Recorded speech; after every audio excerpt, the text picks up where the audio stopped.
Time now for Commitment 2010 election news. And all this week we've been having the four major candidates for Honolulu Mayor on our morning news for live interviews. These are the candidates with the most name recognition. And this morning we welcome former city prosecuting attorney Peter Carlisle. Good morning, and thank you so much for joining us. Hey, Lonnie, a pleasure as always. Oh, pleasure to have you here. Now, you've been at several debates and forums for the last couple of weeks, and you've been saying that fiscal responsibility is one of your major priorities and that you want an audit conducted. What are some of the specific proposals that you have for getting the budget in order? It's not so much an audit as it's an accounting.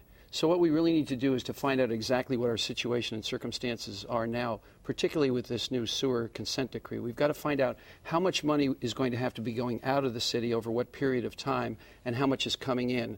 The key is not particularly complicated. We want to get to a tipping point where there's more money coming into the bank account than is going out. It's the same thing you try and do at home, but in the city, what we've been doing is either paying more money than we've got or putting it off to future generations. And I don't want to see a situation where our generation, my generation, has basically hamstrung the generations to come with untenable debt.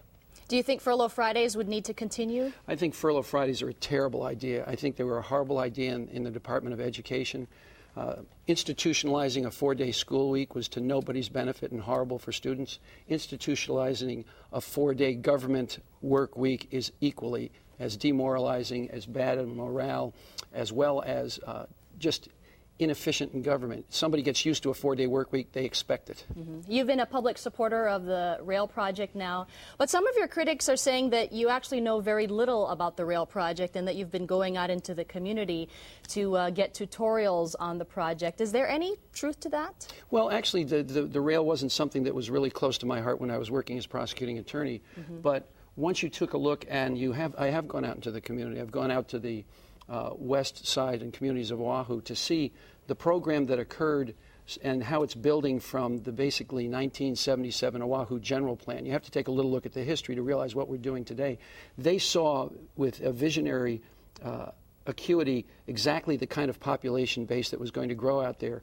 Some wonderful people, Ben Cayetano, saw the potential for a new University of Hawaii extension out there. If you take a look at what they saw and what they promised, it's exactly what ought to be happening to make Honolulu a more vibrant, exciting city, to revitalize, to renovate, to do all of the things that we need to do to bring us into the new century. In a recent forum, Panos Provodoros sort of made the point that, he's read the entire environmental impact statement and you've read just the summary. So is that enough knowledge on this incredible project for the city? Well, the point is you don't have to be the expert. What you need to do is find out who the experts are and rely on them. Personally, if I was trying to get somebody who was going to be running a project, I wouldn't want it somebody who's an academic. I would want it somebody who's actually been in the field, rolled up their sleeves, and worked at that type of project before.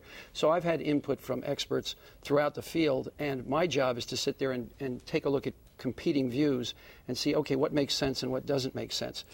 Your other opponent, Kirk Caldwell, has made a note of your differences in management. He says that he's managed an entire city budget, $1.8 billion city budget with 10,000 employees, whereas you've managed a $17 million budget with a couple hundred employees. Do you see any difference there? Well, actually, that's sort of a pleasant fiction by Kirk. The truth of the matter is the person who's been managing the budget all along has been Trudy Saito, and on top of that, Mufi Hanneman.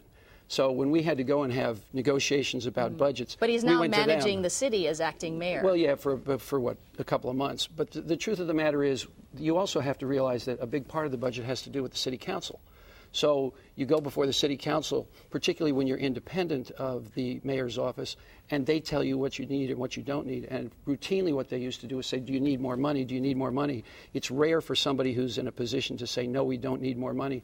We used to do that all the time. And in fact, for 14 years, we never ran over budget once, and most of the time we were giving money back to the city. Now, where it went, I don't know. Really quickly, I just wanted to ask you this one question. You have publicly stated that you've left the Republican Party because the mayor's office is nonpartisan, but as prosecutor, you are a very active Republican, so why leave now? As prosecutor, I wasn't an active Republican at all. I never ran as a Republican.